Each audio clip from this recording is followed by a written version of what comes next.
చూస్తున్నారు కదా, ఈరోజు అయితే ఇంకా మంచి రెసిపీ అయితే చేస్తున్నాను. ఇక్కడ మంచి ఫేమస్ అయిన రెసిపీ అండి ఇది. చాలా అంటే ఇంకా నేను ఇప్పుడు వచ్చిన తర్వాత చాలామంది చేస్తుంటే చూసేదాన్ని అనమాట. అసలు నేనైతే ఇంకా కొత్తగా అనిపించింది నాకు ఈ రెసిపీని చూస్తే.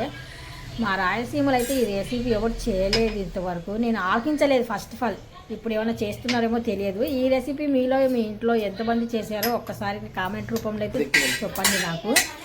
తెలియదు, కొత్తగానే అనిపించింది.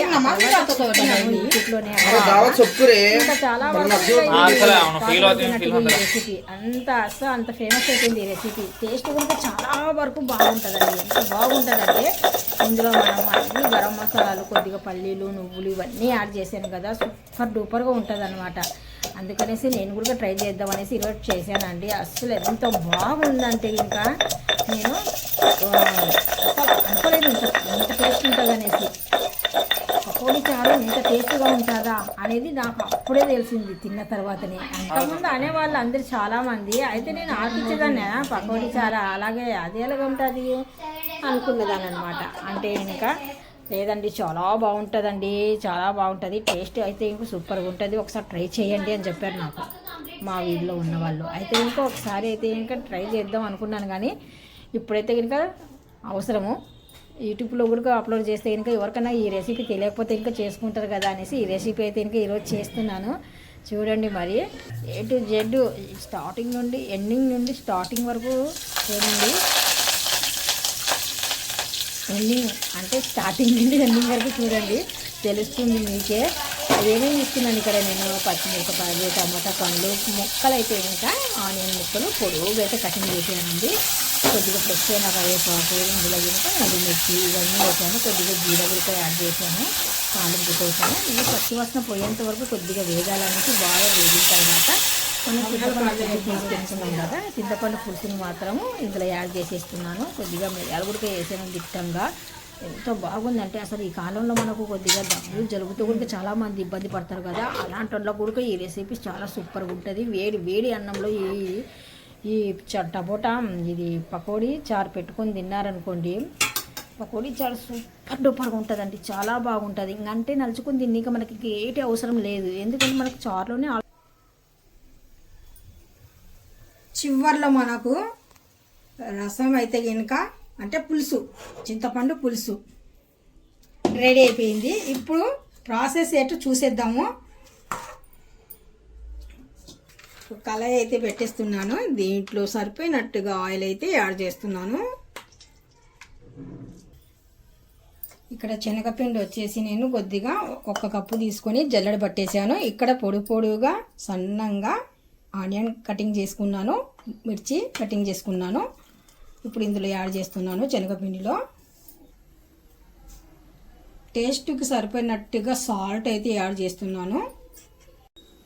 కొద్దిగా సోడా యాడ్ చేస్తున్నాను.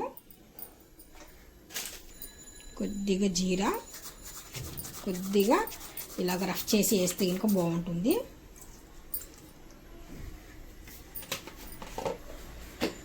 మనము ఆనియన్ మిర్చి రెండింటిని బాగా కలిపేద్దాము. ఇవి కొద్దిగా తేమగా ఉంటాయి కదా మనకు. ఇక్కడ నేను చేస్తుండేది గట్టి పకోడీ.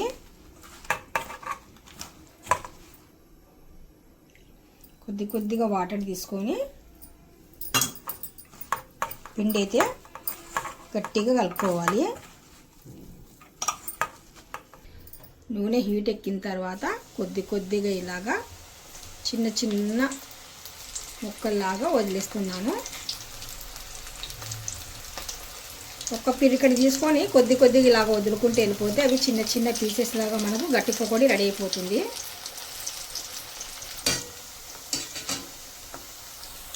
వేసిన 2 మినిట్స్ తర్వాత కొద్దిగా అలాగా నెమ్మదిగా కలిపేస్తే 1 సైడ్ అయిన తర్వాత 2 సైడ్ కూడా బాగా వేగాలి.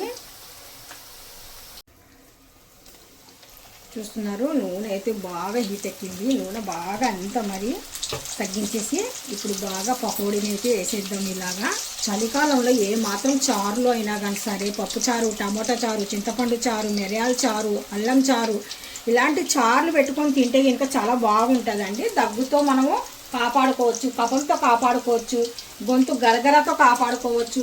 అంటే మనకు ఎలా ఉంటుంది అంటే కనుక కొద్దిగా ఇన్ఫెక్షన్ లాగా ఉంటుంది అనమాట. ఈ కాలంలో కొద్దిగా లైట్గా ఇన్ఫెక్షన్ లాగా ఉంటుంది. అందుకనేసి మనము ఈ మధ్యకాలంలో ఎక్కువగా చారు ఒక పూటనగా కనీసం చారు పెట్టుకొని తాగామనుకోండి, అన్ని దానికన్నా బెస్ట్ చారు అంటే కనుక అల్లం చారు ఒకటి, మిరియాల చారు ఒకటి, ఈ రెండు మాత్రం సూపర్.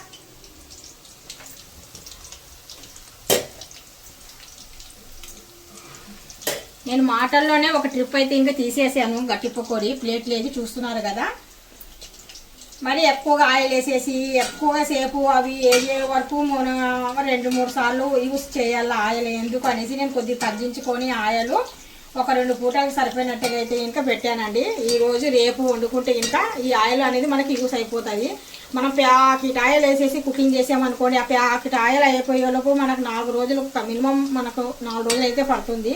అందుకని కొద్ది జనాలు ఉంటే 4 రోజులు, జనాలు లేకపోతే ఇంకా 10 రోజులు కూడా రావచ్చు. అందుకనేసి కొద్దిగా ఆయిల్లోనే మనం ఇలాగ వేగిన ఆయిల్ అయితే సపరేట్గా అయితే పెట్టుకుంటాను. ఇది ఫాస్ట్గా నేను కుకింగ్లోనే యూజ్ చేస్తాను.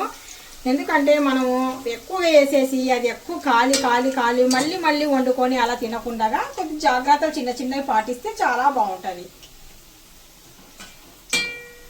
అయితే ఇక్కడ మరుగుతుంది కదా, ఇప్పుడైతే కనుక ఈ గట్టి పకోడీ ఉంది కదా, ఈ గట్టి పకోడీ వచ్చేసి మనం ఇలాగా చారులు అయితే కనుక ఇలాగ వేయాలి. ఆ కారము, ఉప్పు, ఆ పులుపు, ఆ మిరియాల ఫ్లేవరు సూపర్ డూపర్ ఉంటుంది అనమాట. ఇలాగ వేసి ఇప్పుడు ఇంకా రెడీ అయిపోయినట్టుగానండి మనకు చారు. ఇప్పుడు ఒక్కసారి అయితే కనుక మిరియాల చారు ఇలాగ ఒక్కసారి కలిపేసి, అంటే పకోడీ చారు